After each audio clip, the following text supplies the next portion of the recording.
మీ business ఏదైనా మీ ఊర్లో promotion చేయాలంటే అది సుమన్ టీవీతోనే సాధ్యం. ఇప్పుడే సంప్రదించండి. రైతుల ఐక్యత, రైతుల ఐక్యత, రైతుల ఐక్యత. జై జవాన్ జై కిసాన్, జై జవాన్ జై కిసాన్. బేషరతుగా 2 లక్షల రైతు రుణమాఫీని ఆంక్షలు లేకుండా రైతులకు రుణమాఫీని వెంటనే, ఆంక్షలు లేకుండా రైతులకు రుణమాఫీ వెంటనే. సిద్దిపేట జిల్లా దుబ్బాక డివిజన్ ఇడిగడ్డి మండల్ గ్రామం దర్బారం.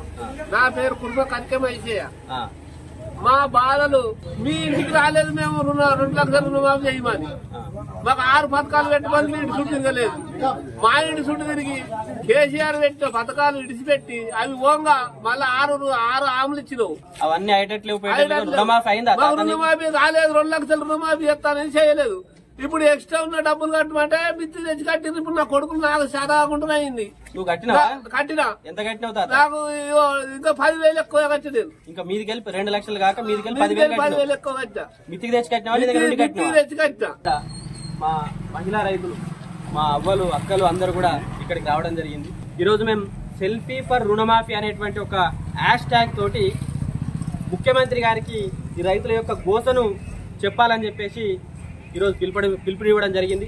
ఎందుకు అని అంటే పొద్దున్న లేస్తే ప్రతి టీవీలో ముఖ్యమంత్రి గారు మంత్రులు అందరూ కూడా 2 లక్షల వరకు మొత్తం రుణమాఫీ చేసినాం, రైతులందరూ సంతోషంగా ఉంటే కావాలని చెప్పేసి టీఆర్ఎస్ పార్టీ బీఆర్ఎస్ నాయకులందరూ కూడా రైతులను రెచ్చగొట్టి లేని ఉద్యమాన్ని కృత్రిమంగా సృష్టిస్తున్నారని చెప్పేసి వాళ్ళు టీవీలో కూర్చొని మాట్లాడుతున్నారు.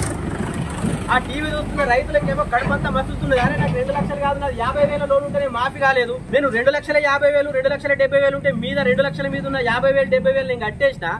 వాడేమో టీవీలో కూర్చొని మాట్లాడుతున్నాడు, మొత్తం మాఫీ చేసినట్టు నాకు 1 రూపాయి కూడా రాలే. ఒక ఆయన 60,000 కట్టిండు ఆ రైతు.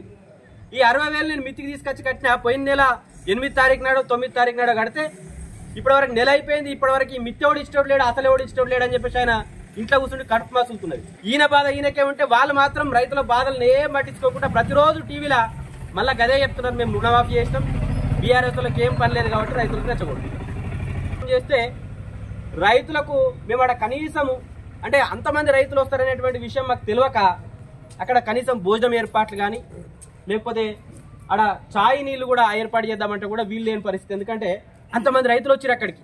అప్పటికప్పుడు ఒక పిలుపునిస్తే అనుకోకుండా 24 గంటల ముందు ఇస్తే అంతమంది రైతులు వస్తే వాళ్ళకి ఎట్లా ఏర్పాటు చేయాలో అర్థం కాక మేము ఒక మంచినీళ్ళ వసతి తప్ప మిగతా ఏది కూడా ఏర్పాటు చేయలే. వాళ్ళే ఆటో కిరాయిలు కట్టుకున్నారు, వాళ్ళే బండ్ల పెట్రోల్ పోసుకున్నారు. కొంతమంది పాపం ఆటోకు బండ్ల పెట్రోల్కు డబ్బులు లేని వాళ్ళు దగ్గర కిలోమీటర్ 2 కిలోమీటర్ల పరిధిలో ఉన్న గ్రామాల నుంచి నడుచుకుంటూ కూడా వచ్చారు. ఇలా ఆ కష్టం చేసే రైతులను పట్టుకొని కాంగ్రెస్ నాయకులు కైకిలిచ్చి పట్టుకొచ్చిరని చెప్పేసి బాగా అహంకారంతో వాళ్ళని అవమానించినట్టుగా మాట్లాడితే వాళ్లకు కోపం వచ్చింది. మాకు కడుపు మసిలి ఈ రోజు ఒక కార్యక్రమాన్ని, వినూత్నమైనటువంటి కార్యక్రమాన్ని లాంచ్ చేద్దామని చెప్పేసి మేము ఈ ధర్మారం గ్రామాన్ని, ఈ ధర్మారంలో ఉన్నటువంటి బీఆర్ఎస్ నాయకులందరి ఆలోచన మేరకు, మా మండల కమిటీ ఆలోచన మేరకు ఈ ధర్మారం గ్రామానికి రావడం జరిగింది. ముఖ్యమంత్రి గారు, కాంగ్రెస్ పార్టీ నాయకులారా, ఇక మేము మాట్లాడు బంద్ చేసుకుంటున్నాం. ఇయ్యాలటి నుంచి మేము మాట్లాడితే మా రాజకీయం కోసం మాట్లాడినట్టుగా మీకు అర్థమవుతున్నది. ఇక మేము బంద్ చేస్తున్నాం.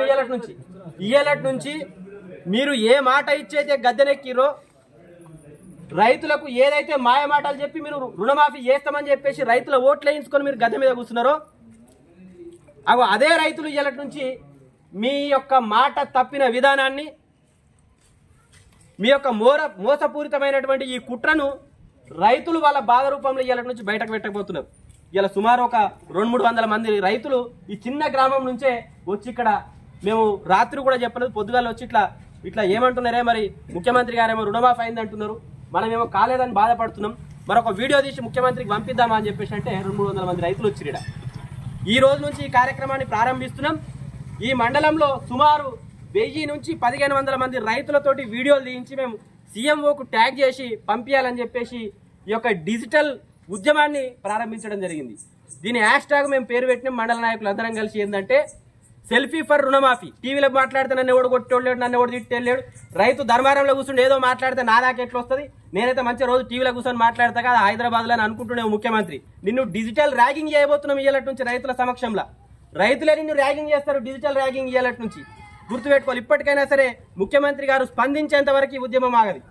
ఇది 1000 వీడియోలు అని చెప్పేసి మేము అనుకుంటున్నాం. ఈ 1000 మరి 10,000కు పోతుందా, 1,00,000కు పోతుందా, 10 లక్షలకు పోతుందా? యావత్ తెలంగాణలో ఉన్నటువంటి 4 కోట్ల మంది కూడా వీడియోలు తీసి రైతులకు మద్దతుగా మరి పెడతారా అనేటువంటి విషయాన్ని ఒకసారి గుర్తు చేసుకోవాలి.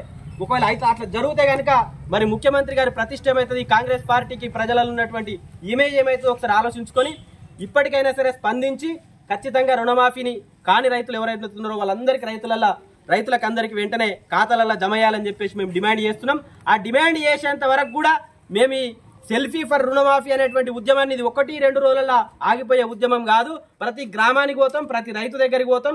ఆ రైతు మాటలనే నీకు ఇయ్యాలటి నుంచి వినిపిస్తాం. ఇక ఇయ్యాలటి నుంచి మేము మిమ్మల్ని తిడితే కూడా మానవరే ఖరాబ్ అవుతుంది కాబట్టి ఇక తిట్టుడు బంద్ చేసుకుంటున్నాం, మిమ్మల్ని అడుగుడు బంద్ చేసుకుంటున్నాం. రైతులతోటే మాట్లాడియాలని చెప్పేసి ఈ కార్యక్రమాన్ని లాంచ్ చేసుకోవడం జరుగుతుంది. కాబట్టి ఈ రైతుల యొక్క అందరికి కూడా మీ బాధలేంది, మన కష్టాలేంది, మనం ఏమడుగుతున్నామో మన సెల్ఫీ వీడియో ద్వారా ముఖ్యమంత్రికి పంపించాలని చెప్పేసి కోరుతా ఉన్నాం.